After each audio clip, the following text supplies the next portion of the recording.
Which brings us to the next steps, including the task of bridging the gap between research and community practice. And there's already been some really great momentum in the community in this regard. So I understand that Able Clinic is now running its second group in West Vancouver and is planning to run a group in the fall and maybe even in the summer, pending interest. The Pacific Family Autism Network is planning to run groups starting in the fall. South Point Development Center with Dr. Carmen Kalian is considering and hoping to run a group also in the fall, and that's located in Surrey. And there's been some interest in child and youth mental health offering these types of groups, but we've only had one child and youth mental health location so far run a group, and that was in Pemberton, and they did have some lovely success, which was very encouraging. Karen Kester, who is a PhD student in special education at UBC, who helped us run some groups at the Children's Hospital as well, has now been conducting some research using focus groups with parents and educators, looking at next steps for modifying Facing Your Fears for Use in Schools. So that's a very exciting thing as well.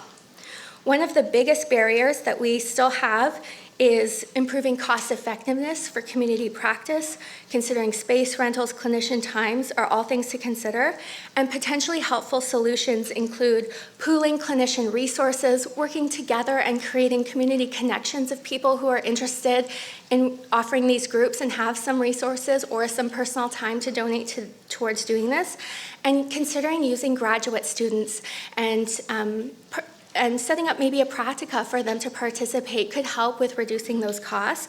We really just need to think very creatively about how to move forward with this in the community. And then we at Children's Hospital have a number of different clinicians who are very interested in providing consultation and additional support for clinicians who might be considering running these groups in the community, and we'd be definitely interested in helping you gather resources or consult with you about the feasibility of that or the things that you might want to consider. If you want help connecting with clinicians that might be interested in offering these treatments in your community, we're certainly happy to set up a list, and maybe Dr. Melanie McConnell, who is one of the key researchers on this team, has offered her email address for people to connect with her if they're interested, and she'll start a master list of the people interested in the different communities. Her email address, I couldn't add it to the slide at the last minute, is mmcconnell@cw.bc.ca, and I'm happy to provide that after the talk if you'd like that resource again. She's also happy to set up consultation appointments and even talk to you a little bit more about potential practica opportunities and how to set those up, because she has some experience with that as well. I won't get into this too much because I think Dr. Yarochi did such a great job describing the different ways anxiety presents in this population, given the time constraints, but it certainly can be a risk factor for other mental health difficulties and can result in missed learning opportunities, as well as provide overall, there's resources out there for people who are looking for supports for anxiety in this population.